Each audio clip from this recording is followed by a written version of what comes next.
రాజకీయాల్లో ఉండటం వేరు, కమిట్మెంట్తో రాజకీయాల్లో కొనసాగటం వేరు. అలాంటి వారిని కొద్ది మందిని మాత్రమే మనం చూస్తాం. కానీ ఈరోజు మీ ఆర్టికల్ చూసిన తర్వాత ఒక న్యూస్ పేపర్లో నాకు అది ఒక వండర్ అనిపించింది.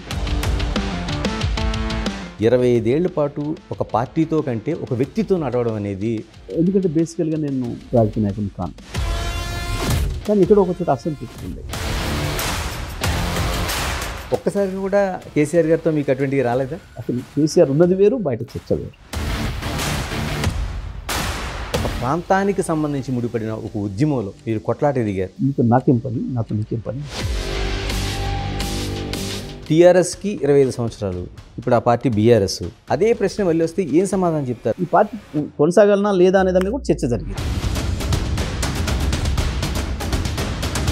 పార్టీలో కేసీఆర్ ఎప్పుడు నెంబర్ 1, అందులో డౌటే లేదు. నెంబర్ 2 ఎవరనేది చాలా వరకు ఇంకా దాని చర్చకు వేరే ఆస్కారమే లేదు.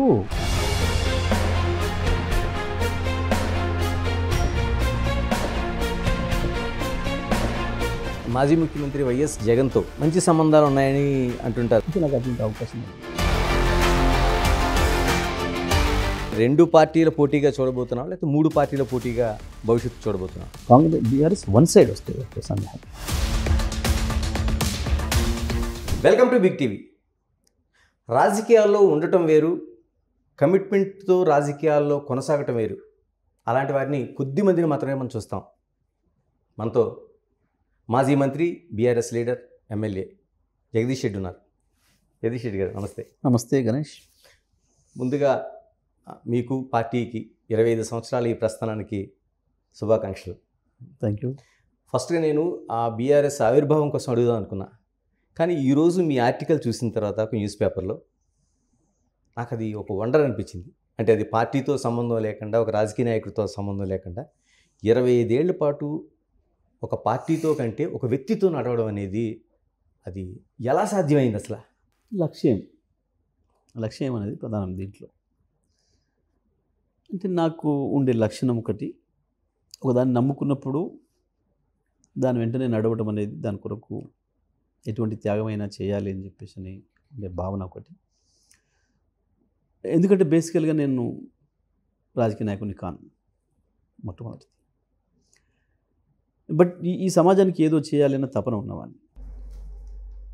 దాంట్లో ఇంకా ఈ మాతృభూమి కొరకు ఏదైనా ఒకటి చేయాలి, మన రుణం తీర్చుకోవాలి అనే ఒక భావన ఉన్నవాడిని.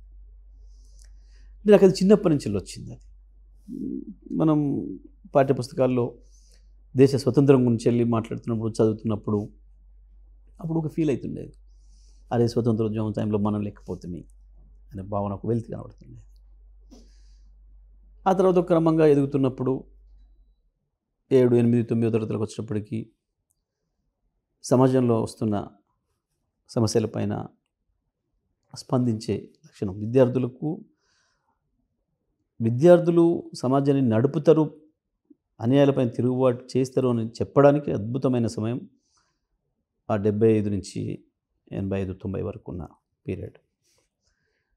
అప్పుడు జరుగుతున్న పరిస్థితులపైన తిరుగుబాటు, వాటిలో నేను కూడా కలిసి పనిచేయడం, అది నెమ్మదిగా ఈ సమాజంలో ఉన్న అంతరాలని మార్చాలి అని చెప్పి వస్తున్న ఉద్యమాలు, లెఫ్ట్ భావజాలంతో వస్తున్నది, అది నన్ను ఆకర్షించడం, నేను అటువైపు పోవడం.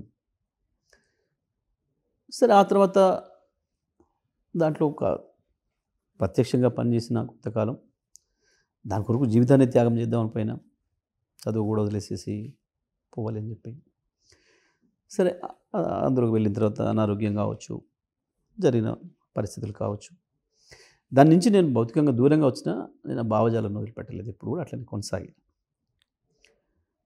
కానీ ఎక్కడో ఒక చోట అసంతృప్తి ఉండే, ఏదో చేయాల్సింది ఉంది, ఎక్కడో ఏదో కోల్పోతున్నాం అన్న భావన.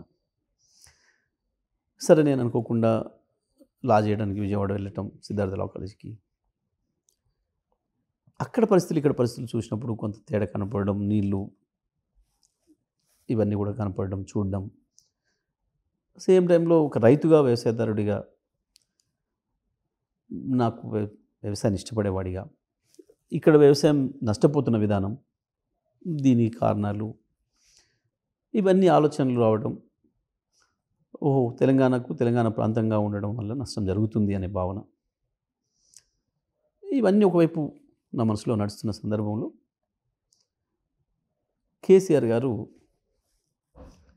లెటర్ పెట్టడం ఆ రోజు అదే పార్టీలో ఉండి చంద్రబాబు నాయుడికి ధరలు రైతాంగానికి విద్యుత్ ధరలు పెంచిందని వ్యతిరేకంగా ధరలు పెట్టడం, నేను దీన్ని ఒప్పుకోవడం లేదు, నేను నిరసిస్తున్న ఈ ధరల పెంపుదలను ఆపండి అని చెప్పి రాయటం. అప్పుడు వెంటనే నేను న్యాయవాది మిత్రులతో వెళ్ళి వారిని కలవటం, నేను కూడా మీతో కలిసి పనిచేస్తాను అని చెప్పి. అట్లా నేను ఒక నేపథ్యం నుంచి వచ్చినవాడిని కాబట్టి ఇక లక్ష్యం అనేది ఎట్టి పరిస్థితుల్లో లక్ష్యానికి చేరుకొని తీరాలి అనేది ఏదైతే పట్టుదల ఉందో అది నన్ను ఇన్నేళ్ళు. అంటే మీకు మీరుగా వెళ్ళారు? నేను వెళ్ళాను. అట్లా చాలామంది మేము వెళ్ళినాం. వారు ఎప్పుడైతే ఓపెన్ లెటర్ పెట్టిండ్రో అట్లా చాలామంది కూడా వారు ఇట్లా చర్చలు చేస్తున్నారు, ఇట్లా అట్లా వాళ్ళ ద్వారా వీళ్ళ ద్వారా వినడం ద్వారా మౌత్ టు మౌత్ క్యాంపెయిన్తో ఎవరో నాకు కొంతమంది న్యాయవాద మిత్రులు చెప్తే నేను కూడా వెళ్ళి కలుద్దామని చెప్పి నా దగ్గర కొద్దిమంది న్యాయవాదులు అంటే పెట్టుకొని పోయినాను. వెళ్ళిపోయి కలిసి మాట్లాడి వారితో మాట్లాడి చాలా విషయాలు పోయిన మొదటి రోజే, పోయిన క్షణం నుంచే దాదాపు 3-3.5 గంటలు మాతో చర్చ చేశారు కేసీఆర్ గారు. అది మమ్మల్ని బాగా, నన్ను కూడా బాగా అట్రాక్ట్ చేసింది. అనేక విషయాలపైన చర్చ చేసి అట్లా అనుకోకుండా నా పైన వారికి ఒక ఇంప్రెషన్ కలిగే భావన వచ్చేసింది పాజిటివ్గా.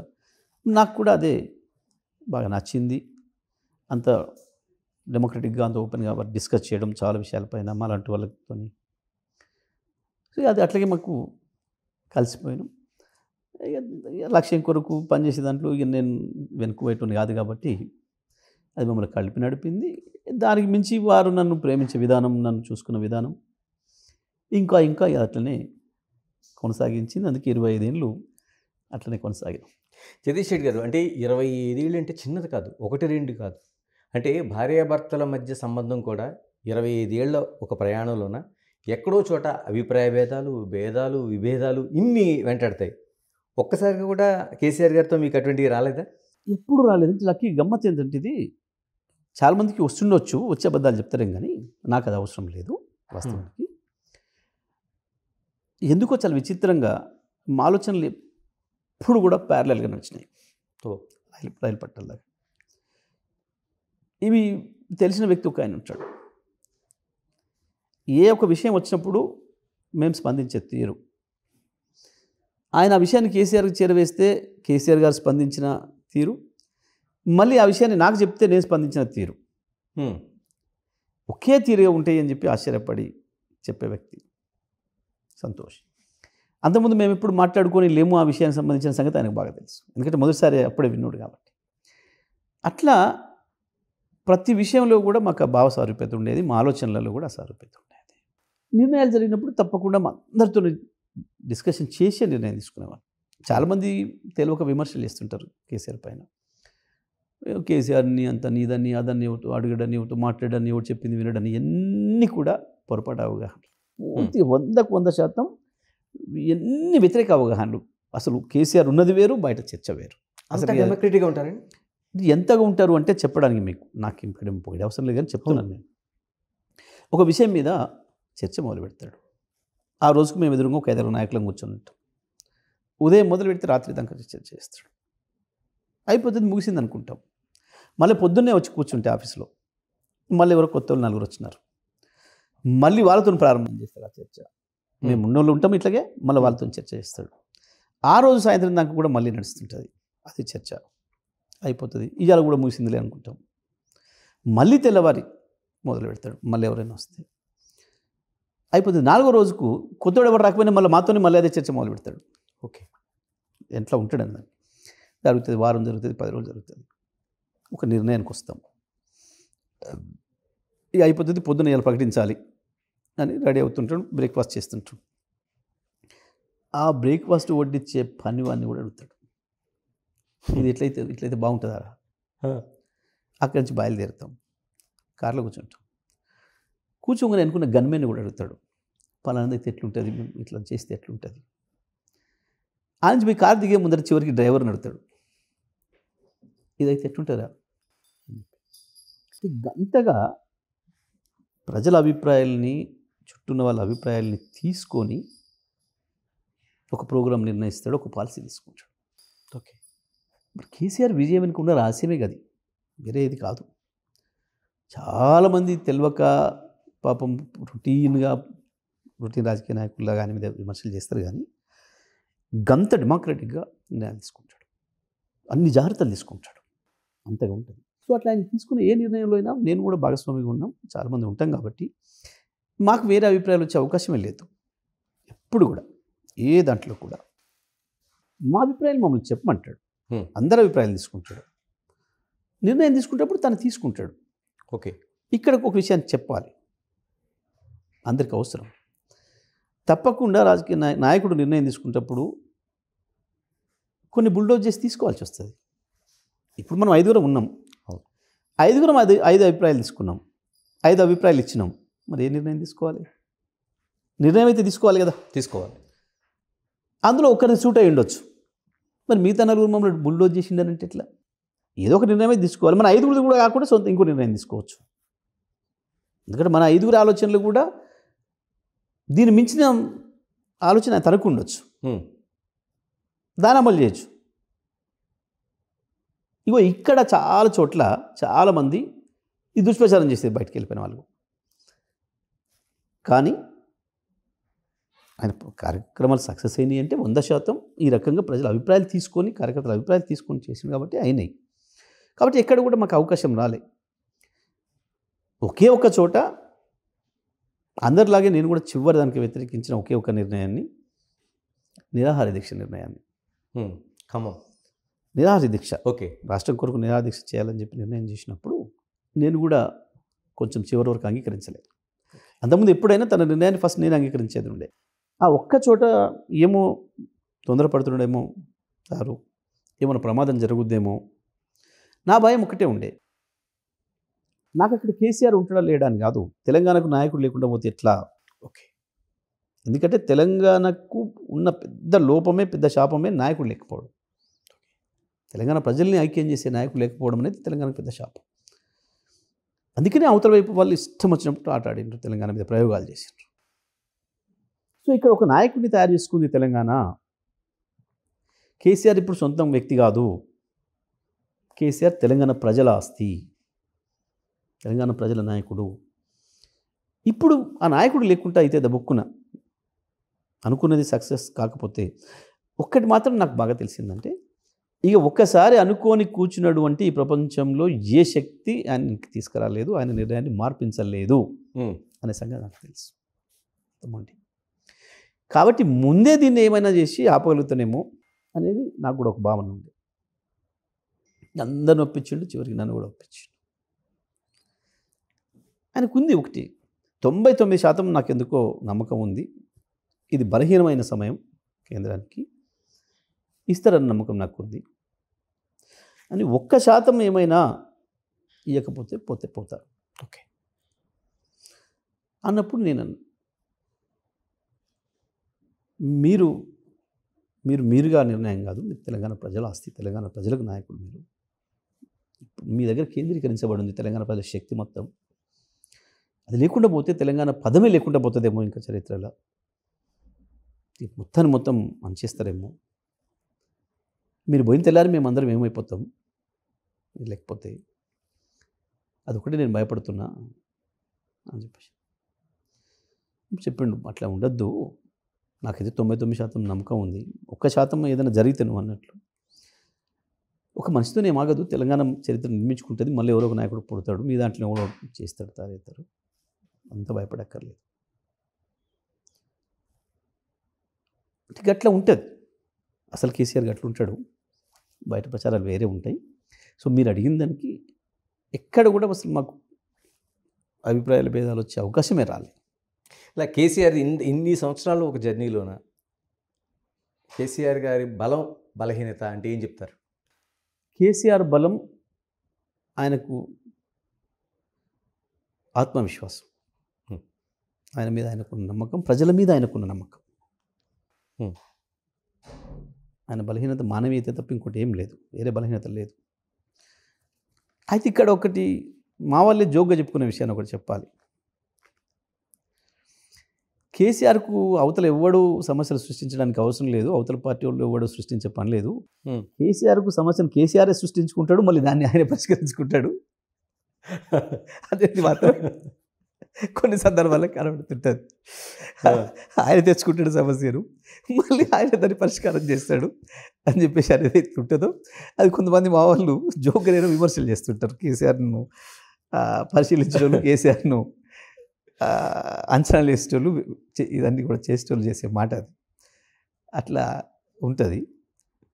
బట్ ఆయన బలం, ఆయనకుండే ఆత్మవిశ్వాసం, ఆయనకుండే బలహీనత అనేది మానవీయత, దానికి ఒకదానికి లొంగుతాడు తప్ప వేరే ఏముండదు.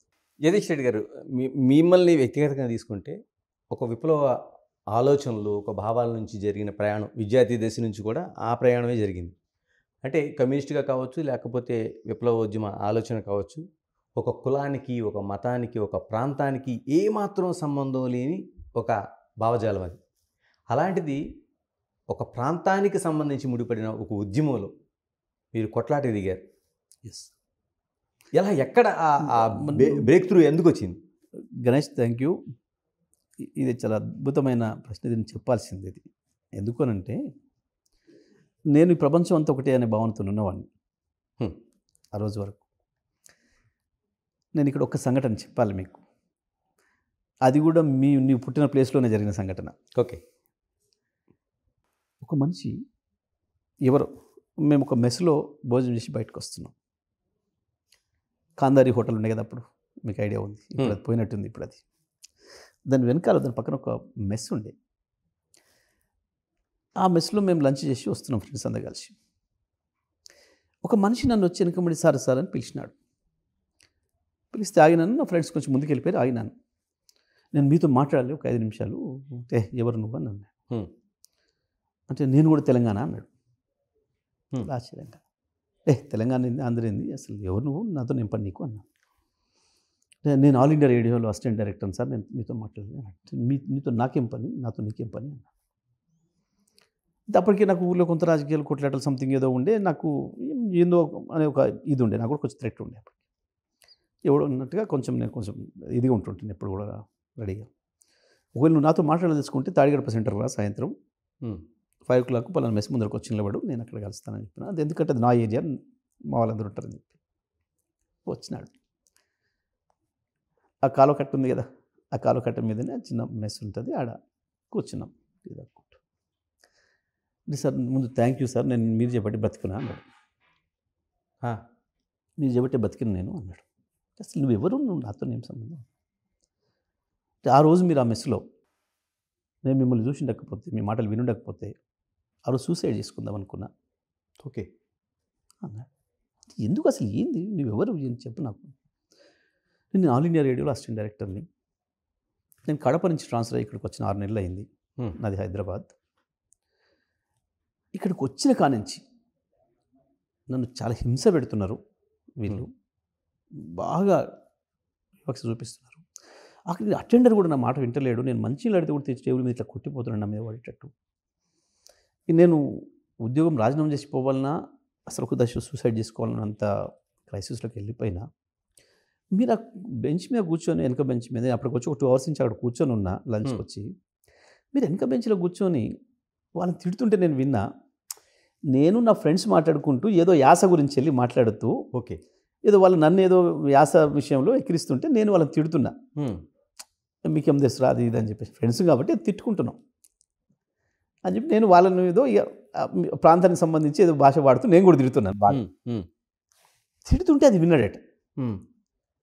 విని, ఓ ఇక్కడ కూడా ఇలా తిట్టొచ్చా, ఓకే, ఆయన అంత భయంలో ఉన్నాడు. నా మాటలు ఆయనకి అమృతంలాగా వినిపించింది. ఓహో, వీళ్ళని ఇంతమంది తిడుతున్నాడు, నేను ఒక్కడే ఉన్నాడు, వీళ్ళు 5-6 ఉన్నారు, మేము ఫ్రెండ్స్ కాబట్టి అవును, వాళ్ళు నన్ను ఏదో టీజ్ చేస్తున్నారు, నేను తిడుతున్నా, భాష విషయంలో మీదేం భాష రాదు, ఇది రా అని చెప్పేసి నేను అనుకుంటా. మీరు ఆ మాటలు అనబట్టి, వాళ్ళని తిట్టబట్టి నాకు ధైర్యం వచ్చింది. ఓహో, అయితే ఇక్కడ మనం ఉండొచ్చు, మనం కూడా మాట్లాడవచ్చు. ఆయన అక్కడ రావడంతోనే ఒక ముడిచిపోయి వచ్చినట్టున్నాడు పాపం. దాంతో మాట్లాడలేకపోతున్నాడు, భయపడుతున్నట్టున్నాడు, వాళ్ళని కనీసం రెసిస్ట్ చేయలేకపోతున్నట్టున్నాడు. మనిషి అంతే, ఎక్కడో చోటు చిన్న దాంట్లో దెబ్బతింటే కూడా అంతే బాగా ఇదైపోతాడు. నాకు ఆ ధైర్యం వచ్చింది సార్. నేను 2 నెలల నుంచి ప్రతిరోజు వచ్చి అక్కడ కూర్చుంటున్నాను మీ కొరకు. మళ్ళీ 2 నెలల తర్వాత పోయినా నేను అడిగి, అది మా రెగ్యులర్ మెస్ కాదు. అక్కడ ఒక వంకాయ ఫ్రై ఒకటి చాలా అద్భుతంగా ఉంటుంది, దాని కొరకు ఎప్పుడైనా పోతుండే వాళ్ళం మేము. ఎప్పుడైనా ఒకసారి పోయేవాళ్ళం.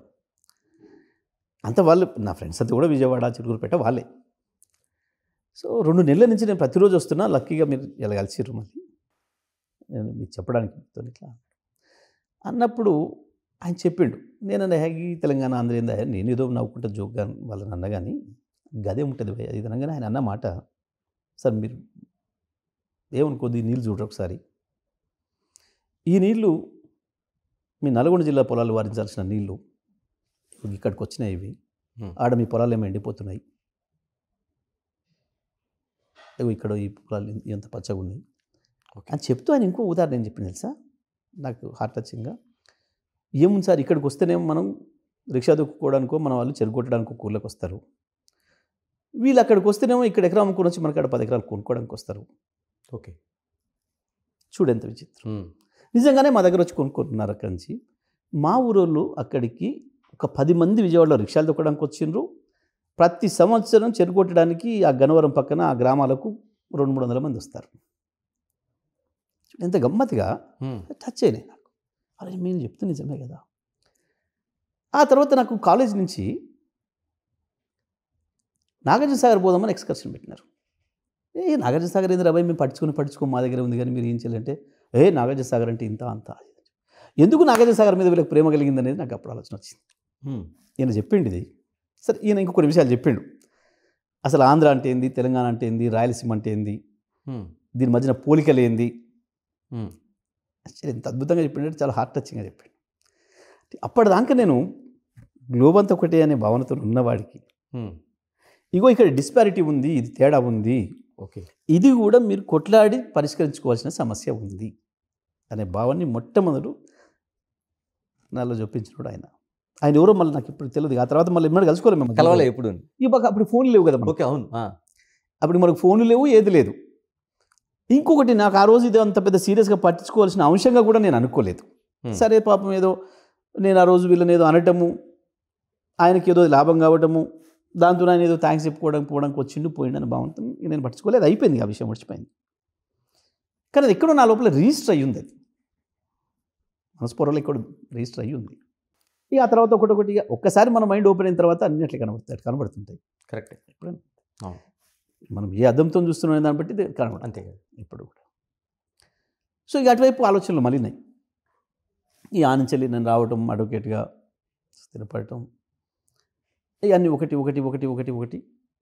హైకోర్టులో కూడా కొంత దీని మీద చర్చలు జరుగుతుండడం, కోర్టులలో అన్యాయం జరుగుతుంది అని చెప్పి తెలంగాణ న్యాయవాదుల సంఘం అని చెప్పి పెట్టడం 98లోనే జరుగుతూ, అప్పటికే మా ప్రాంతంలోనే తెలంగాణ జనసభ పేరు మీద ఒక సభ పెట్టుకోవడం భువనగిరిలో, తర్వాత సూర్యాపేటలోనే ఒక సభ తెలంగాణ వాదులు సభ పెట్టడం, అది అణచివేత. ఆ రోజు చంద్రబాబు నాయుడు గారు పీక్ స్టేజ్లో ఉన్నారు, ఎన్కౌంటర్లు, గద్దర్ మీద బుల్లెట్ల దాడి, ఇవన్నీ కూడా జరుగుతూ ఉన్నాయి. నా మైండ్ మీద పని చేస్తున్నాయి. నేనే మీకు అది ఇప్పుడు కొంచెం ముందులు పెట్టి బయటకు వచ్చినా, లా చేసినా, లాయర్ని కావాలని చెప్పి స్థిరపడడానికి ఇవన్నీ పని చేస్తూ వస్తున్నాయి నా మైండ్లో. సేమ్ టైం వ్యవసాయం చేస్తున్నా, చాలా గమ్మత్తుగా ఇక్కడ కోఇన్సిడెంట్. 98లోనే సీరియస్గా వ్యవసాయం మొదలుపెట్టి ఆర్గానిక్ పద్ధతిలో వ్యవసాయం చేయాలి, మన పిల్లలకి ఒక ఉప్పు తప్ప ఏది కొనకుండా అన్నీ మనమే పండించి చేయాలి, ఏ రసాయన ఎరువులు లేకుండా అని చెప్పి వర్మి కంపోస్ట్ చేసేసి పండించాలి అని చెప్పి ఆ పద్ధతిలో వ్యవసాయం మొదలుపెట్టి నడుపుతున్నాం. గమ్మత్తుగా కరువు వచ్చింది, బోర్లను ఎండిపోయినాయి, మొత్తం చేసినంత వ్యవసాయం ఎండిపోతుంది. ఆ టైంలో కేసీఆర్ ఓకే అప్పుడు వచ్చి కేసీఆర్ గారిని మాట్లాడినాక చెప్పిన వెంటనే ఊళ్ళో పోయినా, మా చుట్టుపక్కల రైతుల్ని, నేను పెట్టుకున్న జీతగాని పాలేర్లు అంటారు, జీతగాన్లు అంటారు మా దగ్గర, అందరిని పిలిచి చెప్పిన, అరే ఇక నేను తెలంగాణ కూడా పోతున్నా, తెలంగాణ రాష్ట్రం తీసుకొని గోదావరి నీళ్ళు తీసుకొచ్చినాకనే వ్యవసాయం చేస్తా, అప్పటిదాకా ఈ భూమాతకు పొక్కలు పడవద్దు, మనం ఇక ఉపయోగం లేదంటే నీళ్ళు లేవు, ఎందుకు అనవసరం, అప్పుడే వస్తా అని చెప్పిన. వాళ్ళకి చెప్పేసి వచ్చిన, కోర్టుకు వచ్చిన, అడ్వకేట్స్ అందరిని పిలిచిన, మంచి మాట్లాడిన, చలో ఇంకా నేను తెలంగాణ వచ్చినాక కోటేను, తెలంగాణ కొరికే పోతున్నా చెప్పిన, వచ్చిన. ఇక అక్కడి నుంచి మొదలైంది మా ప్రయాణం. ఇట్లా మారిన నేను తెలంగాణవాదిగా అంటే మీరు అడిగిన దానికి ఒక కమ్యూనిస్ట్గా ఉండి ఇగో ఇది ఈ నేపథ్యం నన్ను ఇక్కడ తీసుకొచ్చింది. అదొక పెద్ద ఉన్నతమైన లక్ష్యం, ఇది ఒక పరిమితమైన లక్ష్యంతో కూడుకున్నప్పటికీ కూడా ఇది న్యాయమైంది. మెజారిటీ పీపుల్కి సంబంధించింది. ఇక్కడ ప్రజలు నష్టపోతున్న వాటి వాస్తవం, సహజ వనరులు ఉన్నమాట వాస్తవం, పాలకుల నిర్లక్ష్యం వల్ల నష్టపోతున్న వాటి వాస్తవం, ఇవన్నీ వాస్తవం. తప్పకుండా దీంతో రిలీఫ్ వచ్చే మాట కూడా వాస్తవం. అయినప్పుడు మనం ఇంకేందో దీనికి దూరంగా ఉండాల్సిన అవసరం లేదు. తప్పకుండా దీంతోనైనా నాకు అంతకుముందు చిన్నప్పటి నుంచి మైండ్లో ఉన్నది ఒకటి, ఏదో ఒకటి మనం మాతృభూమి కొరకు చేయాలన్న భావన ఒకటి, ఇక్కడ నిజంగానే అన్యాయం జరుగుతుంది అనే భావన నాకు ఎప్పుడైతే ఎస్టాబ్లిష్ అయిందో, నా మైండ్లో కలిగిందో, అది రెండు కలిసినాయి, నన్ను అటువైపు నడిపినాయి. ఇలాగ బీఆర్ఎస్ 25 ఏళ్ల రజతోత్సవాలు వరంగల్ వేదికగా ఎలా సాగుతున్నాయి? ఏర్పాట్లు ఎలా జరుగుతున్నాయి? ఈ ఏర్పాట్లకు సంబంధించి పెద్ద ఇబ్బంది ఏం లేదు, మంచి బ్రహ్మాండంగా అన్నీ కూడా జరుగుతున్నాయి. లక్కీగా ప్రజలు అద్భుతంగా సహకరిస్తున్నారు, ప్రత్యేకించి రైతులు, ఆ ప్రాంత రైతులు బాగా సహకరిస్తున్నారు. బహుశా ఎక్కడ కూడా చరిత్రలో ఎక్కడ జరిగిన పద్ధతుల్లో 1370 ఎకరాలు ఇచ్చినారు ఇప్పటికి రైతులు స్వచ్ఛందంగా. సభ ప్రాంగణానికి కావచ్చు, పార్కింగ్ కావచ్చు. ఎండాకాలం కాబట్టి పార్కింగ్లు దూరంగా అయితే ఇబ్బంది అవుతుంది, వాహనాలు దగ్గర దాకా వస్తేనే రైతులకు ఈజీ అవుతుంది, ప్రజలందరికీ ఈజీ అవుతుంది అని చెప్పి అడిగితే రైతులందరూ కూడా సహకరిస్తున్నారు. లక్కీగా దారులు కూడా చాలా ఉన్నాయి, అక్కడికి 4, 5, 6 వైపుల నుంచి 7 వైపుల నుంచి దారులు ఉన్నాయి బాగా. సో అట్లా కూడా అన్నీ కూడా మంచిగా ఉన్నాయి. ప్రజలకు ఇబ్బంది కాకుండా ఎండలను దృష్టిలో పెట్టుకొని అన్ని సౌకర్యాలు కూడా మంచిగా జరుగుతున్నాయి, ఎక్కడ కూడా ప్రాబ్లం లేదు. గ్రామాల్లో ప్రజలు కూడా బ్రహ్మాండంగా సిద్ధమవుతున్నారు. ఒక పండుగ వాతావరణంలో మూమెంట్ నడుస్తూ ఉంది. అంటే బీఆర్ఎస్ చేస్తున్న ఈ రజతోత్సవాలు పార్టీకి సంబంధించిన 25 ఏళ్ల నడిచొచ్చిన చరిత్రకు ఒక వేదిక అనుకోవాలా, లేకపోతే కాంగ్రెస్ పార్టీకి వ్యతిరేకంగా జనాల సమీకరణకి చేస్తున్న ఒక సభ అనుకోవాలి? కాదు గణేష్, నిజమే, మంచి ప్రశ్న. కొంతమంది కన్ఫ్యూజ్ అవుతుంటారు. ఇది వాస్తవానికి బీఆర్ఎస్ పార్టీ రజతోత్సవ సభ, దాంట్లోనే ఉంది. అంటే మీరు ఒక పుట్టినరోజు జరుపుకోవడం లాంటిది మాట.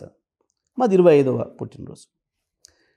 వాస్తవానికి అది మా పార్టీ శ్రేణులకు ఒక అద్భుతమైన పండుగ. డెఫినెట్గా నేను పుట్టి ఒక లక్ష్యం కొరకు పుట్టి, ఆ లక్ష్యాన్ని చేరుకొని, ఆ తర్వాత అనుకున్న ఫలితాలని సాధించి ప్రజలకు అందించి, ఆ తర్వాత జరుగుతున్న సభ కాబట్టి తప్పకుండా మాకు ఒక ఉత్సవం లాంటిది, అందులో డౌట్ లేదు. దీన్ని మేము ఇట్లానే ప్రారంభించుకునేటప్పుడు గమ్మత్తుగా ఇది నెమ్మదిగా టర్న్ తీసుకుంటుంది. ఏంటి అంటే, మీరు అన్నట్టు ఈ కాంగ్రెస్ పార్టీ మీద వ్యతిరేకత వచ్చిన వాళ్ళు, దాంట్లో పర్టికులర్గా కాంగ్రెస్కు ఓటేసి మోసపోయినామని చెప్పి భావిస్తున్న వాళ్ళు, అది రైతాంగం కావచ్చు, యువకులు కావచ్చు, వివిధ రకాల ఉపాధి హామీ కార్మికులు కావచ్చు, ఆటో కార్మికులు కావచ్చు, ఇంకా రకరకాల ప్రజలు, వీళ్ళు మేము మోసపోయినామని భావిస్తున్న వాళ్ళందరూ కూడా ఈ సభకు రావాలని చెప్పి సిద్ధమవుతున్నారు. వాళ్ళ కోపాన్ని ఈ సభకు రావడం ద్వారా ప్రదర్శించాలి అన్న ఒక భావన కనపడుతూ ఉంది వాళ్ళందరిలో. వాళ్ళందరూ దీన్ని ఆ సభగా తీసుకుంటున్నారు. వాస్తవం మనది. ఇది మొదటిది, ఇదైతే రెండవది. అది ఇప్పుడు ఆ షేప్కి వచ్చింది. అయితే దీంట్లో ఇంకొకటి కూడా గమ్మత్తుగా జరిగింది.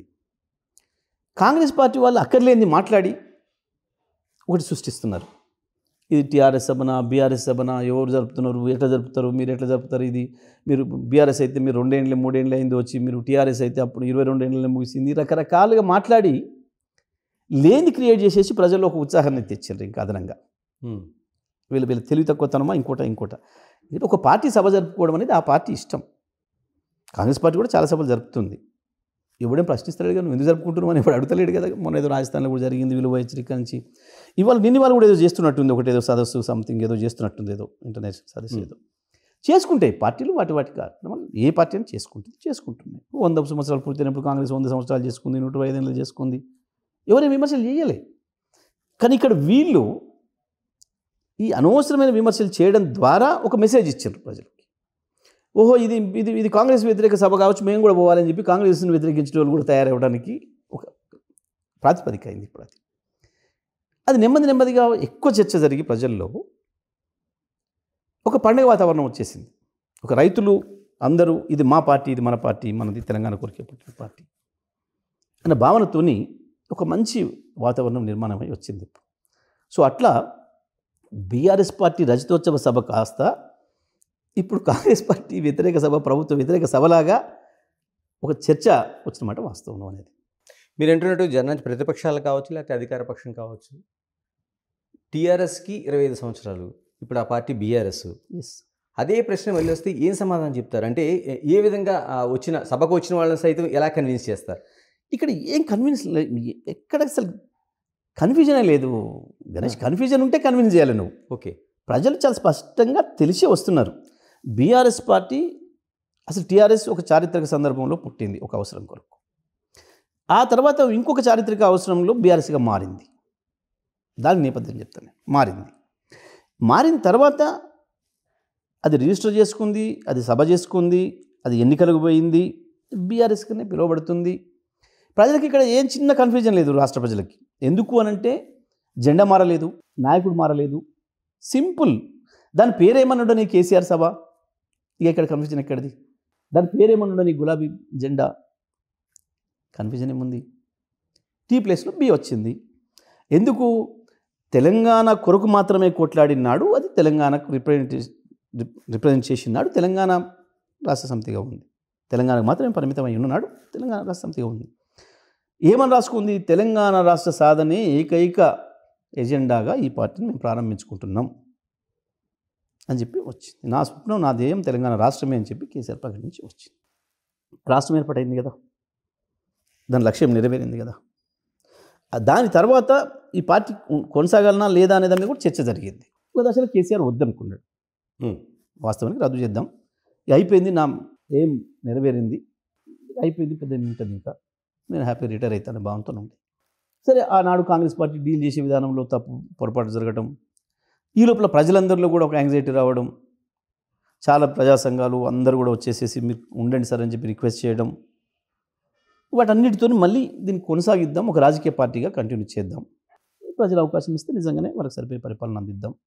ఎందుకంటే ఆ సందర్భంలో చాలామంది వచ్చి చెప్పిన మాట ఒకటి, సార్ ఈయనగాసి నక్కలపాలు చేయకండి, దీన్ని కొనసాగించండి, తెలంగాణ తెచ్చిన మీకు మాత్రమే తెలుసు ఈ రాష్ట్రంలో ఏం సమస్యలు ఉన్నాయి, ఏ వర్గం ప్రజల్లో ఏ బాధ ఉంది, ఏ వర్గం ప్రజలకి ఏ బాధలు ఉన్నాయో, ఏ ప్రాంతానికి ఏ నీళ్ళు తీసుకురావాలనో, ఏ ఇంచు భూమి ఏ చుక్కనైతే తడిపితే ఉపయోగమవుతుందో మీకు తెలిసినంతగా ఎవరికి తెలియదు.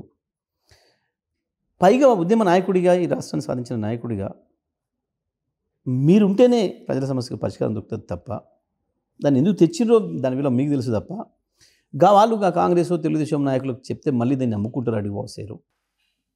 వాళ్ళ చేతిలో పెట్టొద్దు ఈ రాష్ట్రాన్ని, ఈయనగాసి నక్కలపాలు చేయొద్దు అని చెప్పి చాలామంది వచ్చి మాట్లాడినారు, ప్రజా సంఘాలు అనేక మంది.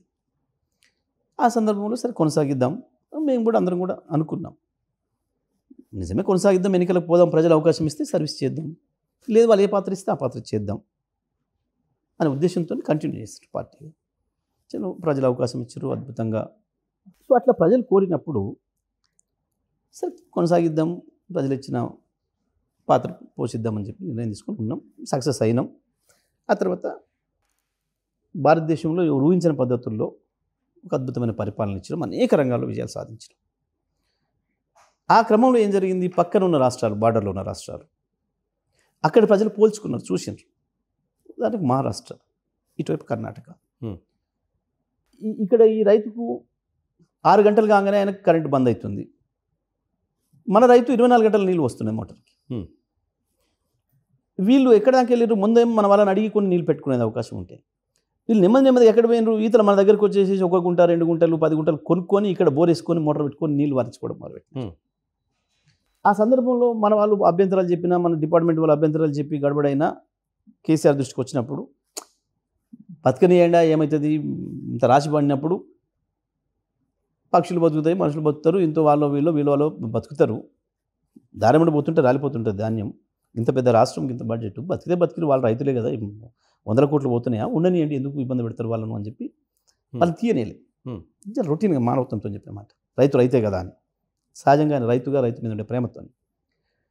అట్లా ఎన్ని పెళ్ళి అయితే ₹1,00,000 ఇస్తున్నారు, వాళ్ళు చూస్తున్నారు, ఇక్కడికి అక్కడికి ఇచ్చుకుంటారు. ఒకటే ఊర్లలో కూడా మన వాళ్ళు ఉంటారు. ఇక్కడ తెలంగాణ ఉంటుంది, అక్కడ మహారాష్ట్ర ఉంటుంది, ఇక్కడ మహారాష్ట్ర ఉంటుంది, అక్కడ తెలంగాణ ఉంటుంది, ఇట్లా జిగ్జాగ్ ఉంటాయి.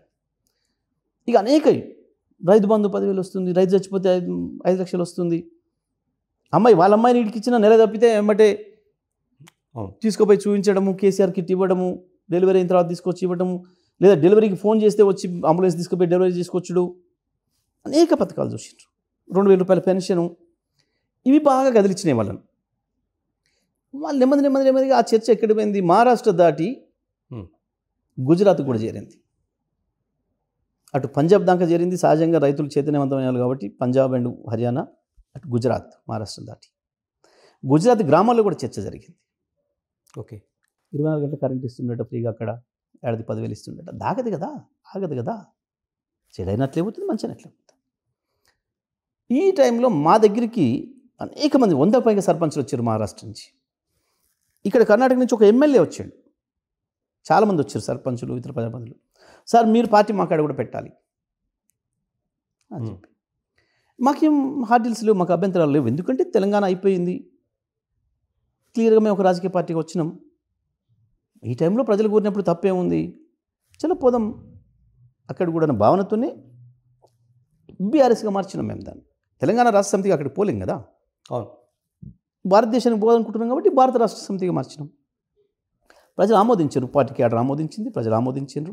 అక్కడ ఎక్కడ కూడా కన్ఫ్యూజన్ లేదు ప్రజలకి. మేము ఒకే ఉన్నాం, ప్రజలు ఒకే ఉన్నారు.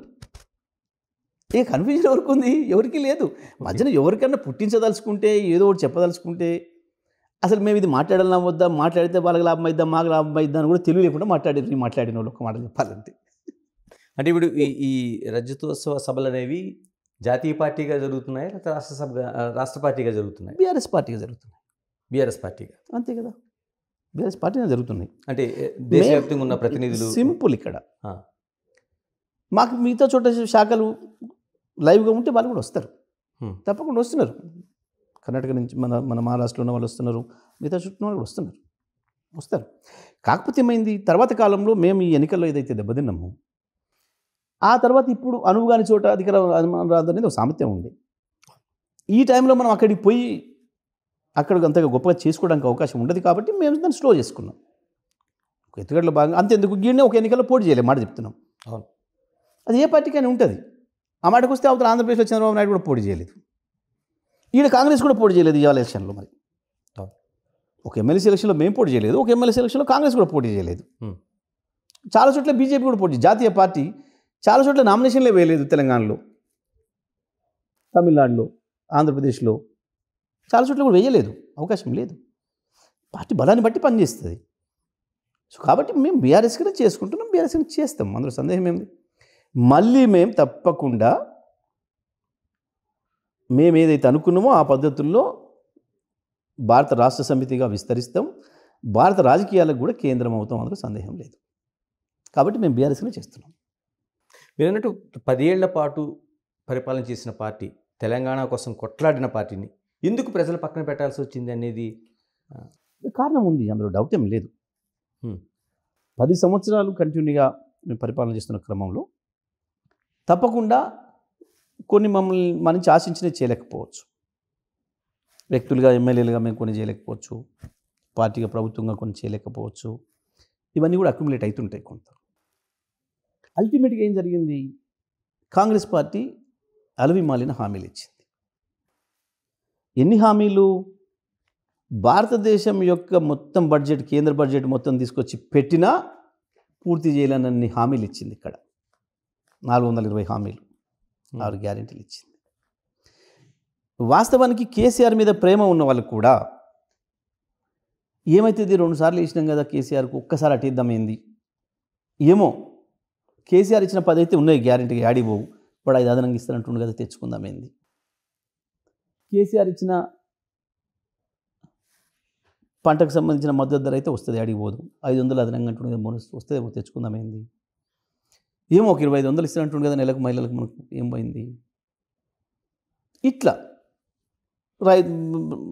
రైతు కూలీలకు, ఎవరు ఉపాధి హామీ కూలీలకు 11-12 ఇస్తానంటుండు కదా, ఏం పోయింది. ఆటో డ్రైవర్లు మాకు కూడా 12,000 ఇస్తానంటుండు కదా నెలకి, సంవత్సరానికి ఏం పోయింది. ప్రత్యేకించి యూత్, కొంత మేము యూత్కు దూరం అయినమాట వాస్తవం. అనేక అపోహలను వాళ్ళు సృష్టించినప్పుడు మేము దాన్ని క్లారిఫై చేయడంలో, లేదా వాళ్ళను అర్థం చేయించడంలో మేము కొంత విఫలమైనట్టు వాస్తవం. ఆ యూత్ కూడా వన్ సైడ్ పోయింది. గ్రామాలకు వెళ్ళి మాకు వేద్దాం అనుకున్న వాళ్ళని కూడా, వాళ్ళ అవతాతలను కూడా మార్చారు. మీకు ఇచ్చే 2,000 ఎక్కువ, మా జీతం వస్తే నాకు నెల 50,000 ఉద్యోగం రాదా అని చెప్పి పాపం తల్లిదండ్రులను లేదా నాయనమ్మ తాతలను కూడా మార్చారు. ఈ రకంగా ఒక 1.5%తోనే కదా మేము పోయింది తేడా. సీట్లు 20 కావచ్చు, కానీ తేడా వచ్చేసి 1.5% ఓటు అంటే మీరు చెప్తుంది గణేష్. సో ఇట్లా కొన్ని చిన్న చిన్న కారణాలు ఇవి ఉన్నప్పటికీ ప్రధానంగా మంచి దెబ్బ ఎక్కడ కొట్టిన మమ్మల్ని అంటే కేసీఆర్కు ఆయుపట్టు రైతాంగమే. వ్యవసాయాన్ని అద్భుతంగా పండగ చేసిండు, దండగన్న వ్యవసాయాన్ని పండగలాగా చేసిండు. రైతాంగం మద్దతుతోనే 2 సార్లు కూడా బ్రహ్మాండంగా గెలిచిండు. వాళ్ళని అక్కడే దెబ్బ కొట్టాలన్న ఉద్దేశంతోనే కాంగ్రెస్ పార్టీ సాధ్యం కాదని తెలిసిన హామీలు కూడా ఇచ్చి ఆ రైతాంగాన్ని కొంత మాకు దూరం చేయడం వల్ల ఈ నష్టం జరిగింది. మమ్మల్ని మొత్తం తీసేయలే, ప్రజలు తీసి అవతల పడేయలే. మాకు కూడా 40 సీట్లు ఇచ్చారు, 30 సీట్లు ఇచ్చారు, తక్కువ ఇవ్వలే శాసనసభలో. సో కాబట్టి ఈ కారణాల చేత మాకు తాత్కాలికంగా కొంత వెనక్కిపోయినాం తప్ప వేరే కాదు. ప్రజల్లో ఆ మద్దతు అట్లాగే ఉంది. ఇవాళ బయటపడిపోయింది. ఇవాళ స్పష్టంగా మళ్ళీ ఎట్లా మద్దతు వస్తుందో మనం చూస్తున్నాం. అంటే మీరు చెప్తున్నది కారణాలు కావచ్చు, లేకపోతే వైఫల్యాలు కావచ్చు, పార్టీ ఆత్మపరిశీలన చేసుకుందా? తప్పకుండా బ్రహ్మాండంగా మనం అన్ని జిల్లాలకు సంబంధించిన సమావేశాలు నిర్వహించినాం, రాష్ట్రానికి సంబంధించిన సమావేశాలు నిర్వహించినాం. ఇక్కడ ఏం జరిగింది, మనం చేయాల్సింది ఎక్కడ ఏం చేసుకోలేకపోయినాం, లేదా ప్రతిపక్షం చేసిన దుష్ప్రచారం తిప్పికొట్టడంలో ఎక్కడికపోయినాం, ప్రజలకు ఇచ్చిన హామీలలో ఎక్కడేం చేయలేకపోయినాం, ఎందుకు ప్రజలు మంచి దూరమైనరు, ఎట్లా జరిగింది అనే విషయంలో మేము చాలా స్పష్టమైన ఆత్మవిమర్శ చేసుకున్నాం. దానికి తగ్గట్టుగా వచ్చింది. అందులో ఏం లేదు. జగదీష్ రెడ్డి గారు, మీకు సంబంధించి నల్గొండ జిల్లాకు సంబంధించి మాట్లాడితే 14 ఆ తర్వాత జరిగిన ఎన్నికల్లోన ఆ గ్రోత్ అనేది మీ జిల్లాకు సంబంధించి ఎమ్మెల్యేల శాతం అలా ఉవ్వెత్తున పెరిగింది. అవును, గడిచిన ఎన్నికల్లో మీరు తప్ప ఎవరు అసలు మిగతా వాళ్ళు ఎవరు ఓడిపోవడంతో, అంటే మిగతా రాష్ట్ర జిల్లాలతో పోల్చితే పూర్తి వైఫల్యం అనేది మీ జిల్లాలో కనిపించింది. అంటే దాన్ని ఎలా జిల్లాలో చూడాలి? ఒకటే చోట్ల కనిపించలే గణేష్ గారు. మన వరంగల్ కూడా అంతే ఫలితం ఉంది, మహబూబ్నగర్ అంతే ఉంది, ఖమ్మం అంతే ఉంది. ఈవెన్ నువ్వు ఎక్స్పెక్ట్ చేసిన చోట కరీంనగర్, నిజామాబాద్, ఆదిలాబాద్లో కూడా అంతే. అంటే మీ జిల్లాకు నిజామాబాద్లో సంబంధించి మీరు ఒకటి- ఏం విశ్లేషణ చేస్తారు మీ జిల్లాకు సంబంధించి? అంటే ఒక్క జిల్లాను ప్రత్యేకించి చూడడానికి లేదు. ఇవాళ మనకు దూరమైన వర్గాలు ప్రధానంగా నేను చెప్పిన మీకు ముందే ప్రధానమైనది రైతాంగం. ఇప్పుడు ఈ జిల్లాలో మనం చూసిన జిల్లాలన్నింటిలో కూడా రైతులే ప్రధానంగా ఉన్న జిల్లాలు, రైతులే ఫలితాలు నిర్ణయించే అవకాశం ఉన్న జిల్లాలు ఇవి. కాబట్టి ఫలితం అంతటి కూడా ఒకే తీరుగా ఉంది. నల్గొండ జిల్లాకు సంబంధించి వాస్తవానికి 2014లో మీరు అన్నట్లు ఎవరు ఊహించలేదు అసలు. నేను కాదు, ఒక సీటు కూడా గెలిస్తే ఊహించలే ఎవరు కూడా. మాకు లెక్కనే లేదు. వేస్తే 2 వస్తే బోని రాలేరు, వస్తే రావు అన్న పద్ధతిలో ఉండే. ఎవరు ఊహించిన పద్ధతిలో 6 సీట్లతో నానాడు వచ్చినాం. ఆ తర్వాత స్పష్టంగా చెప్పి ఈసారి హుజూర్నగర్ గెలుస్తాం, ఈసారి నల్గొండ గెలుస్తాం, ఈసారి జానారెడ్డిని ఓడగొడతాం అని చెప్పి మరి ఓడగట్టగలేము. ఎట్లా? రైతాంగంతో. నేను మీకు ముందు నుంచి చెప్తున్నట్టుగా నల్గొండ జిల్లా వ్యవసాయక ఆధారంగా ఉన్న జిల్లా. రైతుల్ని సంతృప్తిగా ఉంచగలిగితేనే జిల్లా రాజకీయాల్లో సంతృప్తిగా ఉండగలుగుతాం. 14లో ఈ ప్రాంతాలు రాలే నాకు. చూడండి మీరు, కృష్ణ బెల్ట్ మొత్తం కూడా అంతా వాళ్ళే గెలిచిండ్రు. అవును. దేవరకొండ, నాగార్జునసాగర్, మిర్యాలగూడ, నల్లగొండ, హుజూర్నగర్, కోదాడ మొత్తం వాళ్ళే గెలిచిండ్రు. ఇటు రాట్ ప్రాంతంలో మేము వచ్చినాం. రైతాంగాన్ని ఎప్పుడైతే మేము సాటిస్ఫై చేసినామో, అద్భుతంగా కేసీఆర్ తీసుకున్న నిర్ణయాల వల్ల రైతులు సంతోషపడ్డారో ఆ ప్రాంతం మొత్తం గెలిపించారు. ఎప్పుడైతే మళ్ళీ నిన్న రైతుల్ని మన నుంచి దూరం చేయగలిగారో మళ్ళీ దెబ్బతిన్నాం. సో మళ్ళీ రివర్స్ బౌన్స్ అంతే ఉంటుంది. మళ్ళీ 12 ఉంటాయి రేపు మాకు. ఇలా మీ పార్టీ అంతర్గత విషయానికి ఒకసారి మాట్లాడుతాం. ఎప్పుడు చర్చ జరిగినా పార్టీలో కేసీఆర్ ఎప్పుడు నెంబర్ 1, అందులో డౌటే లేదు. నెంబర్ 2 ఎవరనేది చాలా వరకు అంటే ప్రతిపక్షాలు కావచ్చు, లేకపోతే ప్రజలు కావచ్చు, ఒక చర్చ జరుగుతూ ఉంటుంది. అంటే ఈ ప్రశ్నకి చాలామంది దాన్ని దాటవేస్తే ఉంటుంది. జగదీష్ రెడ్డి ఏం చెప్తారు? అసలు ఇంకా దాని చర్చకు వేరే ఆస్కారమే లేదు. కేసీఆర్ గారు ప్రెసిడెంట్, కేటీఆర్ వర్కింగ్ ప్రెసిడెంట్. క్లియర్గా ఉంది. అక్కడ అనుమానాలు ఎక్కడిది, ఇంకెక్కడిది, అక్కడ కన్ఫ్యూజనే లేదు. ఎందుకు? KCR party president, KTR working president. ఇక్కడ వేరే ఎందుకు ఇంకా అనుమానం పడాలి? ఇంకా చాలా క్లియర్గా ఉంది కదా. ఇవాళ వర్కింగ్ ప్రెసిడెంటే నడుపుతున్నాడు కదా మొత్తం. ఇంకా అనుమానాలు ఎందుకు దాంట్లో? చాలా స్పష్టంగా నిర్ణయం తీసుకున్నాం. అన్ని సమావేశాలు నిర్వహిస్తున్నాడు ఆయన, కేటీఆర్ గారు. చాలా బ్రహ్మాండంగా నడుస్తుంది పార్టీ.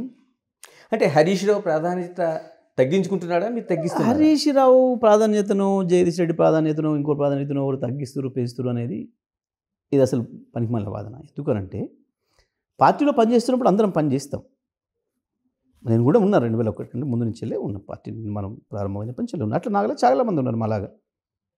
నిరంజన్ రెడ్డి గారు ఉన్నారు, అక్కడ మనసునాచారి గారు ఉన్నారు, ఇక్కడ రకరకాలుగా అనేక చోట్ల నుంచి అనేక మంది ఉన్నాం, పనిచేస్తూనే ఉన్నాం. కోపల ఈశ్వర్ ఉన్నాడు, పనిచేస్తున్నాం. ఆ తర్వాత క్రమంలో కూడా వచ్చిన వాళ్ళు వచ్చినట్టు అకామిడేట్ అవుతున్నారు, పని చేస్తున్నారు. ఎవరి ప్రాధాన్యత వాళ్ళకి ఉంటుంది. కొంతమందికి మీడియా ఎక్కువ ఎక్స్పోజ్ చేయొచ్చు, కొంతమందికి ఇవ్వకపోవచ్చు, అది వేరు.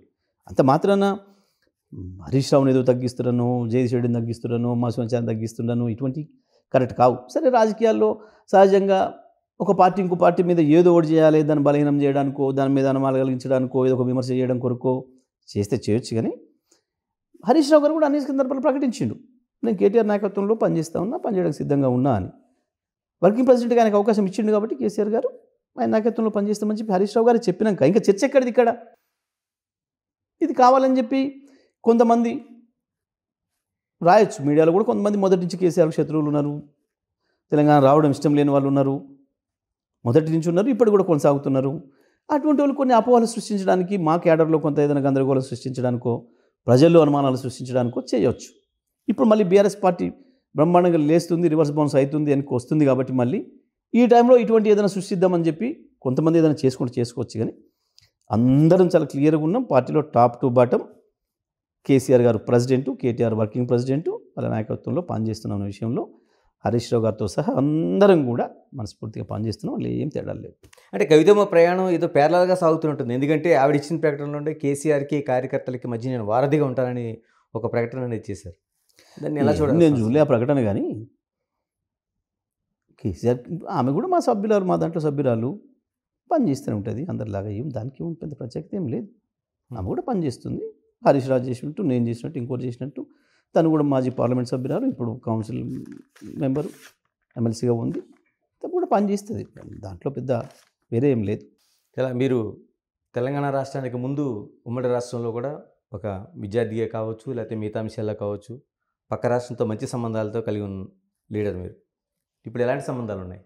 నాకు పెద్దగా ఏమి అభిప్రాయం మారలే. అప్పుడు ఉన్నట్టే ఇప్పుడు కూడా ఉంటాం. నేను అట్లా ఏదో చిన్నగా ఆలోచించే లక్షణం నాకు ఎప్పుడు కూడా లేదు. ఆనాడు కూడా ఉద్యమ సందర్భంలో కూడా నేను బ్రహ్మాండంగా నా మిత్రులు అక్కడ నన్ను అగ్రీడ్ చేసి, గమ్మత్ ఏంటంటే మీకు ఇందులో ఒక విషయం చెప్పాలి. డిసెంబర్ 9, 2009 నాడు ఏదైతే ప్రకటన వచ్చిందో కేంద్రం నుంచి తెలంగాణకు అనుకూలంగా దీక్ష విరమణ చేయడానికి, నా ఫస్ట్ కాల్ చీరాల నుంచి వచ్చింది. నా ఫ్రెండ్, నా క్లాస్మేట్ చీరాల నుంచి ఫోన్ చేసినాడు, కంగ్రాచులేషన్స్ అన్న, సాధించరు, మీరు అనుకున్న లక్ష్యాన్ని చేరిండ్రు అని చెప్పి. First call that I was received. ఆ తర్వాత అనేక మంది మిత్రులు తెలంగాణ వచ్చిన తర్వాత వచ్చి నా దగ్గర ఇక్కడ 50 మంది గెట్ టుగెదర్ ఇచ్చిన, మొత్తం నా క్లాస్మేట్స్ అంతా విజయవాడ, గుంటూరు, చీరాల, చిలుకూరుపేట్ల ఆ ప్రాంతానికి సంబంధించిన మిత్రులే. బ్రహ్మాండంగా ఆ సంబంధాలు కొనసాగుతుంటాయి. ఎందుకు? ఇంకొకటి కూడా, ఇప్పుడు మాకు కర్ణాటక ఎంతో, మహారాష్ట్ర ఎంతో, ఆంధ్రప్రదేశ్ కూడా అంతే. పొరుగు రాష్ట్రాలు, పైగా మనకు ఒక భాష సారూప్యత ఉంది, ఆ సంబంధాలు ఉన్నాయి, బంధుత్వాలు ఉన్నాయి ఇటు అటు. మా పిల్లలు చాలామంది అక్కడి నుంచి చేసుకున్నారు, మా కుటుంబంలో కూడా అన్నీ ఉంటాయి, కొనసాగుతాయి. దానికి అట్లాంటి మానవ సంబంధాల విషయంలో మాకు ఎప్పుడు తేడాలు ఉంటాం. ఆనాడైనా అంశం వరకే తప్ప వేరే లేదు. మీకు ఈ సందర్భంగా ఒక్క ఉదాహరణ చెప్తా. ఇంత అద్భుతమైన సన్నివేశ సంఘటన అంటే, బహుశా నేను అది 2010-11 ప్రాంతంలో కావచ్చు, తెలంగాణ ఉద్యమం రూతలుగి బాగా జరిగి ఎంత అయిపోయిన తర్వాత అన్నవరం పోయినాం. మా ఫ్రెండ్స్ అందరం కలిసి 1 జనవరి నాడు. నేను బయట అక్కడ నిలబడి అన్నవరంకి బ్యాక్ సైడ్ అది తోముతున్నారు, బహుశా అది దానికి సంబంధించి తట్టిసీమకు సంబంధించింది, అదే పోలవరం సంబంధించింది, అప్పటికేదో అది పోలవరం సంబంధించింది, సంథింగ్ ఏదో వర్క్ జరుగుతుంది. అది చూస్తున్నాను నేను. ఒక పిల్లవాడు వచ్చిండు, అక్కడి నుంచి దూరం నుంచి చూసిండు, కొద్దిసేపు చూసి డౌట్ పడుతూ వస్తున్నాడు. నేను సివిల్ డ్రెస్లో ఉన్నాను, ఆ డ్రెస్లో ఉన్నాను, కలర్ డ్రెస్లో. చూసి, సార్ మిమ్మల్ని ఇక్కడ చూసినట్టుంది అన్నాడు. నేను నవ్వి ఊరుకున్నాను. నేను మాట్లాడితే నా యాస తెలుస్తుందేమో అని. అంటే అయినా నాకు తెలియదు, నాకు చాలామంది నాది ఆంధ్ర యాస అనుకుంటారు, కృష్ణా జిల్లా భాష అనుకుంటారు. సరే, నేను నోరు తెరవలేదు, నవ్వి ఊరుకున్నాను. కొద్దిసేపటికి బాబు, సార్ మీరు తెలంగాణ జగదీష్ రెడ్డి కదా అన్నాడు. అంటే మళ్ళీ నవ్వి తల ఊపి ఊరుకున్నాను. పోయినాడు. అసలు పోయి ఫోన్ చేస్తున్నాడు. మా వీడేంద్ర ఫోన్ చేస్తున్నాడు. నేను అనుకున్నాను, కొద్దిసేపటి తర్వాత 4-5 మిత్రులు తీసుకొని వచ్చినాడు. నాతో ఎవరు లేరు, మా వాళ్ళంతానే లోపల గుళ్ళో ఉన్నారు, నేనేమో బయటలో ఉన్నాను. వచ్చినాడు, దగ్గరికి వచ్చినాడు. వచ్చి వాళ్ళ ఫ్రెండ్స్ అందరిని పరిచయం చేసి, సార్ మేము మీ ఫ్యాన్స్ సార్ అన్నారు. నాకు ఆశ్చర్యం వేసింది, ఇది ఇద్దరు బాబు వీడు ఫోటో దిగుతాం సార్ మీ ఫ్యాన్స్ సార్ అని చెప్పిన మాట. సార్ మీ ఆర్గ్యుమెంట్స్ నాకు బాగా నచ్చుతాయి, మాకు మేము చర్చ చేసుకున్నాము, మీరు ఒకసారి చెప్పారు చూడండి, అది నాకు బాగా నచ్చింది. ఒకసారి ఏదో టీవీలో డిస్కషన్ అవుతున్నప్పుడు మేము ఆంధ్ర నుంచి మేమే వచ్చి ఇలా డెవలప్ చేసినామా ఇదని చెప్పి ఇలా గడపట్ల లాంటి వీళ్ళంతా ఏదో చెత్త మాట్లాడుతున్నారు. మాట్లాడుతున్నప్పుడు నాకు ఆ రోజు కార్ డ్రైవర్ పిల్లవాడు చెప్పిండు ఒక మాట. గా మాటనే నేను అక్కడ చెప్పిన, ఏమని, ఆ పిల్లవాడు శ్రీకాకుళం జిల్లాకు సంబంధించిన పిల్లవాడు. వాడు అంతకుముందు కూడా ఏదైనా చర్చలు విన్నాడట, పార్టిసిపేట్ చేసి చూసిందంట. వాడు కూడా నాతో ఏమన్నాడంటే, సార్ మీరు అంతకుముందు ఒకసారి చెప్తుంటే విన్నా నేను, మీరు విజయవాడలో గెలిచిన వాళ్ళు, రాజమండ్రిలో గెలిచిన వాళ్ళు, శ్రీకాకుళంలో విశాఖపట్నంలో గెలిచిన వాళ్ళు, లేదా తిరుపతిలో చిత్తూరులో గెలిచిన వాళ్ళు హైదరాబాద్కి వచ్చి హైదరాబాద్ని ఎందుకు డెవలప్ చేయాలి? మీ ప్రజలు మిమ్మల్ని గెలిపించింది వాళ్ళ ఊరు డెవలప్ చేయమని కదా మిమ్మల్ని గెలిపించింది, మేము వచ్చి హైదరాబాద్ డెవలప్మెంట్ చేసి మాట్లాడుతున్నారు అంటే మీరు మీ ప్రజలకు ద్రోహం చేస్తున్నారు కదా. మీరు అక్కడనే కనుక డెవలప్ చేస్తే అక్కడి ప్రజలు ఇక్కడికి ఎందుకు వచ్చి బతకాలి? ఏ ప్రాంతం వాడు ఆ ప్రాంతాన్ని డెవలప్ చేయమని కదా నీకు వేసేది ఓటు. ఆ ప్రజల్ని ద్రోహం చేస్తూ వచ్చి ఇక్కడ నీ వ్యాపారాలు పెంచుకోవడానికి వచ్చి నీ వ్యాపారాలు పెంచుకొని నీ వ్యాపారాలను అభివృద్ధి చేసి నేను హైదరాబాద్ని అభివృద్ధి చేసిన మాట్లాడుతున్నాను మీరు అని చెప్పి నేను ఎక్కడో ఆర్గ్యుమెంట్ చేసింది. ఆ పిల్లవాడు విన్నాడట. ఓకే, విని వాడు ఏం చెప్పిండు నాకు, వాడు నేను కాళ్ళ కూర్చోని నేను దండం పెట్టిండు. పెట్టి, సార్ నాకు కళ్ళ నీళ్ళు వస్తున్నాయి, మీరు చెప్పిన మాటలు చాలా విన్నా నేను, మా వాళ్ళందరూ మాట్లాడుకుంటాము, నిజంగా మీరు చెప్పినట్లు మా వాళ్ళు కనుక అక్కడనే అభివృద్ధి చేస్తే నాకు శ్రీకాకుళం నుంచి వచ్చి ఇక్కడ డ్రైవర్గా పనిచేసి అక్కర్లేదు, నాకు ఇచ్చే జీతం 9,000, 3,500 ఇంటికి రాయిపోతున్నాయి. ఒక్కసారి మా ఊరి పోయి వస్తే నాకు అయ్యే ఖర్చులకు మళ్ళీ ఇల్లు గడవడం కష్టం. మొన్న మా అమ్మకు బాగలేదంటే పోయి వచ్చిన, మళ్ళీ 3,500 రూపాయలు ఖర్చు అయినాయి. ఇంటికి రాయి 3,500 పోయినాయి, 3,500 దానికి ఖర్చు అయినాయి. వారం రోజులు పోయింది, నా జీతం కట్ అయింది, ఇప్పుడు నాకు తినడానికి ఇబ్బంది ఉంది అని చెప్పి ఆ పిల్లవాడు చెప్పి, ఇదే వాళ్ళు అక్కడ డెవలప్ చేస్తే నాకు అక్కడ ఆ ఉద్యోగం డ్రైవర్ ఉద్యోగం దొరికితే ఆనే చేసుకొని బతుకుతా కదా, వైజాగ్లో అక్కడనో ఎక్కడనో, ఇంత దూరం వచ్చి నాకు ఇంత ఇబ్బంది పడే పని లేదు కదా సార్ అన్నాడు పిల్లవాడు. ఇదే విషయాన్ని నేను చెప్పిన ఆ రోజు డిస్కషన్లో, ఇది అక్కడున్న ఆంధ్రాలో ఉన్న సగటు మనుషుల యొక్క ఆలోచన ఇది అని చెప్పి నేను మళ్ళీ చెప్పిన. ఇది ఆ పిల్లలు విన్నారట, యూత్ విని, ఒకసారి మీరు ఇది చెప్పిండ్రు, ఇది నిజంగా మాకు బాగా నచ్చింది, మా వాళ్ళు మాకు ద్రోహం చేస్తున్నారు, మీరు అన్నట్టు వీళ్ళు వచ్చి గాడిని డెవలప్ చేయాలి.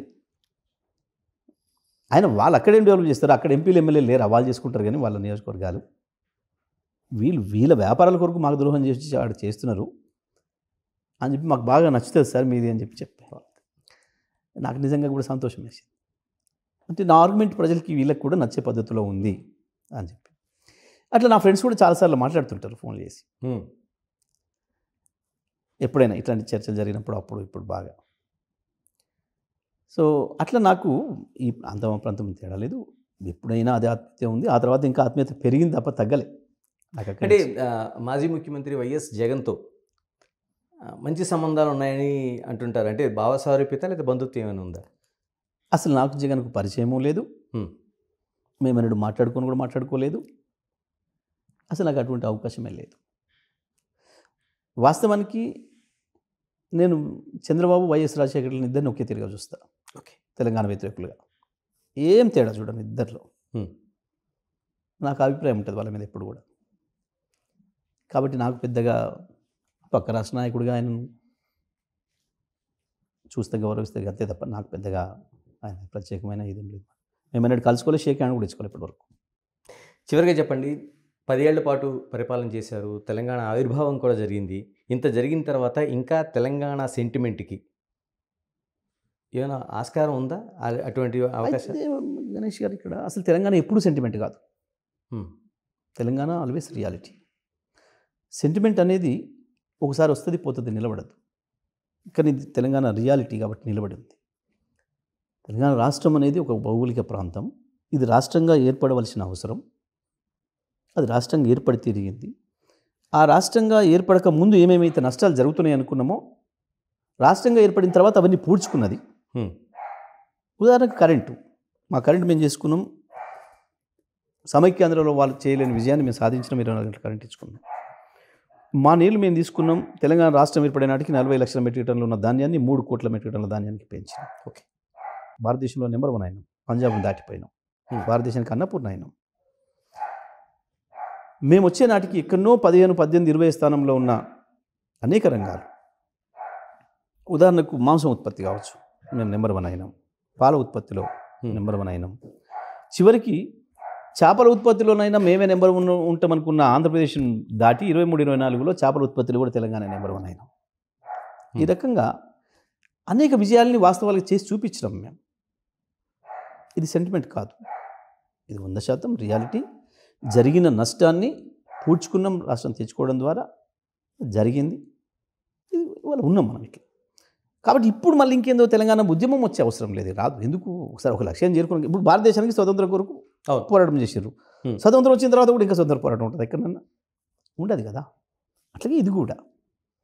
సో కాబట్టి ఇప్పుడు ఇంకేదో మళ్ళీ సెంటిమెంట్ అనో ఇంకోటనో లేదు. అది ఇలా జరగబోయే ఎన్నికలకు సంబంధించి రాష్ట్రంలో ఇప్పటికీ అధికారంలో కాంగ్రెస్ ఉంది, బీఆర్ఎస్ ఉంది, బీజేపీ ఉంది. అంటే 2 పార్టీల పోటీగా చూడబోతున్నాం, లేకపోతే 3 పార్టీల పోటీగా భవిష్యత్తు చూడబోతున్నాం? కేవలం బీఆర్ఎస్కు అవతల వైపు కాంగ్రెస్సే ఉండే అవకాశం ఉంది. ఓకే, ఇక్కడ బీజేపీ స్కోప్ లేదు. మనం శాసనసభలో వాళ్ళ పర్ఫార్మెన్స్ చూసినాం, శాసనసభ ఎన్నికల్లో పర్ఫార్మెన్స్ చూసినాం, తర్వాత జరుగుతున్న శాసనసభలో పర్ఫార్మెన్స్ కూడా చూస్తున్నాం. ఇక్కడ తెలంగాణలో బీజేపీ అనేది కాంగ్రెస్కు తోక పార్టీగానే ఉంది. తెలంగాణ బీజేపీ కాంగ్రెస్కు తోక పార్టీ ఉంది. చాలా విషయాలలో ప్రజలకు అండగా నిలబడాల్సిన పార్టీ, ప్రతిపక్ష పార్టీ కాంగ్రెస్కి అండగా నిలబడ్డది, ప్రభుత్వానికి అండగా నిలబడ్డది. హైడ్రా విషయంలో మద్దతు ఇచ్చిండ్రు, మూసీ విషయంలో మద్దతు ఇచ్చారు, లగసేల విషయంలో మద్దతు ఇచ్చారు, ఎస్సీ విషయంలో కూడా ఏం మాట్లాడతలేరు. ప్రతిపక్షం కూడా ఇక్కడ విఫలమైంది. చాలా ఆశ్చర్యంగా మోడీ ఆశీస్సులు కూడా ఇక్కడ ఉన్న ప్రభుత్వానికి కనబడుతున్నాయి, అనేక సందర్భాలు కనబడుతున్నాయి. వాళ్ళిద్దరు కలిసి పనిచేస్తున్న సందర్భాలు కనబడుతున్నాయి. అది ఒక కారణం బీజేపీ లేవలేకపోవడానికి. రెండవది, ఇక్కడ ప్రూవ్ అయిన నాయకుడు ఉన్నాడు ఆల్రెడీ, కేసీఆర్. తను నిరూపించుకున్న నాయకుడు ఉన్నాడు. ఇవాళ ప్రజలు ఏం బాధ వచ్చినా కేసీఆర్ని గుర్తు చేసుకుంటున్నారు. ఏ కష్టం వచ్చినా తెలంగాణ భవన్ ఒకటి కేర్ ఆఫ్ ఉంది అని చెప్పి వస్తున్నారు వాళ్ళంతా వాళ్ళే. ఇటువంటి పరిస్థితులలో మళ్ళీ టీఆర్ఎస్ఏ ఇక్కడ నిలబడుతుంది. ఇక అది ముక్కినా మూలిగినా కాంగ్రెస్ పార్టీ నిలబడుతుంది అవతల వైపు. బీజేపీ అనేది ఎందుకో తెలంగాణ ప్రజలకు సూట్ కాదు, తెలంగాణ ఆలోచనలకు సూట్ కాదు, కాబట్టి లేవదు. ఇది ఒకవైపు. ఇంకొక వైపు దేశవ్యాప్తంగా కూడా బీజేపీ తగ్గుతుంది బాగా. వాస్తవానికి మొన్న ఓడిపోయింది బీజేపీ, మోడీ ఓడిపోయింది మొన్న. ఇతరుల మీద ఆధారపడే స్థితికి వచ్చిండు. సొంతంగా ప్రభుత్వం నడిపిన బీజేపీ ఇవాళ ఇతరుల మీద ఆధారపడి 16 సీట్లు ఉన్న వాళ్ళ మీద 10 సీట్లు ఉన్న వాళ్ళ మీద ఆధారపడి భయపడకుండా పనిచేసే స్థితికి వచ్చింది. 320 నుంచి 240కి వచ్చిండంటే ఓడిపోయింది మోడీ. దేశ ప్రజలు తిరస్కరించారు వాస్తవానికి. ఈ విషయాన్ని చక్కగా చెప్పే తెలివి అవతల రాహుల్ గాంధీకి లేక నడుస్తూ ఉంది ఇట్లా. వాస్తవానికి మోడీ అంతటా ఫెయిల్యూరే. ఇవాళ యూత్ కూడా ఇంకా అయిపోయింది. యూత్లో కూడా ఆ సెంటిమెంట్ అని మీరు ఇక్కడ అన్నారు చూడు, ఆ లేని సెంటిమెంట్లను రగిలించి పబ్బం గడుపుకునే ప్రయత్నం చేసిండ్రు. అది రామాలయం కావచ్చు, ఇంకోటి కావచ్చు. సెంటిమెంట్లతో ప్రజల కడుపులు నిండవు, అది ప్రూవ్ అయింది. ఓకే, 2 కోట్ల ఉద్యోగాలు అటకెక్కినాయి. ఎక్కడో 2 కోట్లు కదా, 2 లక్షలు 2 ఇయ్యలే, ఉన్నాయి పీకి 20 లక్షల ఉద్యోగాలు. బ్లాక్ మనీని బయటికి తెస్తానట్టు తేలే, మనిషి 15 లక్షలు ఇయ్యలే. ఎక్కడ ఏది జరగలేదు మోడీ చెప్పింది. కాబట్టి ఇక మోడీ ప్రభ పెరుగుడు లేదు, ఇక తగ్గుడే తప్ప పెరుగుడు లేదు, స్పష్టంగా కనబడుతుంది. కాబట్టి నా అక్కడ లేదు, నా ఇక్కడ లేదు.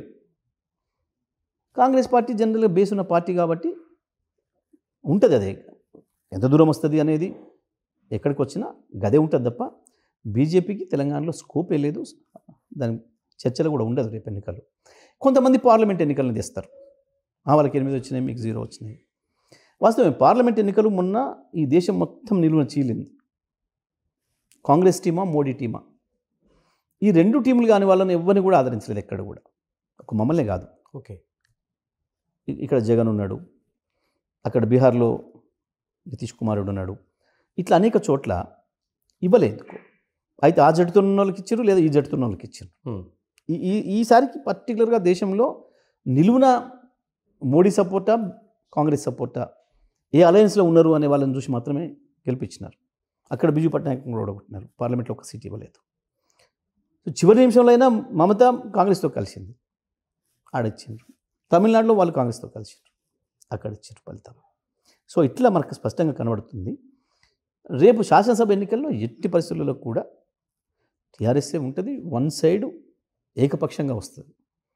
పోటీలో కాంగ్రెస్ ఉండొచ్చు, బట్ సీట్లు చాలా మినిమైజ్ అవుతాయి. బీఆర్ఎస్ వన్ సైడ్ వస్తుంది, అందులో సందేహం లేదు. అంటే మీరు చెప్పినట్టు ప్రజలు వెతుక్కుంటున్నారు ఇవాళకి కేసీఆర్. ఈ 24 ఏళ్లలో కేసీఆర్కు ఎప్పుడు రానంత మద్దతు ఈసారి ఇంకెక్కువ వస్తుంది. 2018లో వచ్చిన దానికంటే కూడా పెరిగి ఇంకా వస్తుంది ఇవాళ మద్దతు. ఎందుకంటే ప్రజలు అన్ని కష్టాలకు నెట్టబడుతున్నారు ఇవాళ ఈ ప్రభుత్వం చేత. కాబట్టి ప్రతి ఒక్కరికి ఇవాళ ఆనాడు కేసీఆర్ విలువ దేనిలో కూడా ఇవాళ తెలుస్తుంది. నేను జనరల్గా చాలా సందర్భాలు చెప్తుంటాను, నేను అమ్మ విలువ అన్నం విలువ అవి లేనప్పుడే తెలుస్తాయి అని. ఇవాళ ఆ పరిస్థితి వచ్చింది. కేసీఆర్ లేకపోయేవరకే సంవత్సరాల కాలంలో కేసీఆర్ విలువ తెలిసి వస్తుంది ప్రజలకి. సో అట్లా ఇంకా పెరుగుతుంది ఆ మద్దతు. అంటే మీరు చెప్పినట్టు రాష్ట్రంలో బీజేపీ లేకపోతే దేశంలో మోదీ ప్రాబల్యం తగ్గుతుంటే మరి దేశ రాజకీయాలు ఏం కాబోతున్నాయి? అంటే మళ్ళీ భారతదేశానికి మంచి రోజులు రాబోతున్నాయి. ఇలాగే విధంగా సంకీర్ణ యుగమే. ఓకే, సంకీర్ణ యుగమే. ప్రాంతీయ పార్టీలే మళ్ళీ నడిపిస్తాయి, ప్రాంతీయ ఆకాంక్షలే మళ్ళీ బలంగా ముందుకు వస్తాయి. ఎప్పుడు కూడా ఈ దేశంలో జాతీయ పార్టీలు ఏకపక్షంగా వచ్చిన ప్రతిసారి ఈ దేశానికి నష్టం జరిగింది. ప్రజా వ్యతిరేకమైన చట్టాలు వచ్చినాయి. ఇందిరాగాంధీ ఉండని, ఈయన రాని అనేక ఉదాహరణలు ఉన్నాయి. ఏకపక్షంగా ఒకే జాతీయ పార్టీ వచ్చినప్పుడు ఇంకో ప్రాంతీయ పార్టీలు ఆధారపడి రాకుండా వచ్చినప్పుడు దుర్మార్గమైన చట్టాలను తీసుకొచ్చిండ్రు. ప్రజల్ని చంపేసి ప్రజల్ని అణిచివేసే చట్టాలు తెచ్చిండ్రు. కానీ సంకీర్ణ యుగంలోనే ప్రజలు స్వేచ్ఛగా ఉన్నారు. మళ్ళీ ఆ రోజులే రాబోతున్నాయి, సంకీర్ణ యుగమే రాబోతుంది. తప్పకుండా దాంట్లో బీఆర్ఎస్ పార్టీ, కేసీఆర్ బ్రహ్మాండమైన పాత్ర పోషించబోతుంది. అంటే నేను అదే అడగదలుచుకున్నాను, బీఆర్ఎస్ అప్పుడు ప్రాంతీయ పార్టీగా పాత్ర వహించబోతుందా, జాతీయ పార్టీగా పాత్ర వహించబోతుందా? బ్రహ్మాండమైన జాతీయ పార్టీ అవుతుంది. ఇప్పుడున్న ఇద్దరు జాతీయ పార్టీలకు సమ ఉజ్జీగా నిలబడుతుంది. ఆ స్థాయిలో సీట్లు కూడా వస్తాయి భారతదేశంలో. అక్కడ నిలబడబోతున్నాడు కేసీఆర్. థ్యాంక్ యూ జగదీష్ రెడ్డి గారు. Thank you very much. ఇది టోటల్గా రజతోత్సవ వేడుకల దగ్గర నుంచి ఉండే ప్రాంతీయ పార్టీలు, జాతీయ పార్టీలు. ఒకటి మాత్రం బీఆర్ఎస్ ఒక కాన్ఫిడెంట్ వ్యక్తం చేస్తుంది, రాష్ట్రంలో వచ్చేది అధికారం మాదే అంటూనే. రాబోయేది కేంద్రంలో ఖచ్చితంగా ఒక సంకీర్ణ ప్రభుత్వం, అందులో బీఆర్ఎస్ ఖచ్చితంగా కీలకమైన పాత్ర ఒక జాతీయ పార్టీగా వహించబోతుందనేది జగదీష్ రెడ్డి స్పష్టం చేస్తున్నారు. Keep watching Big TV. This is Ganesh.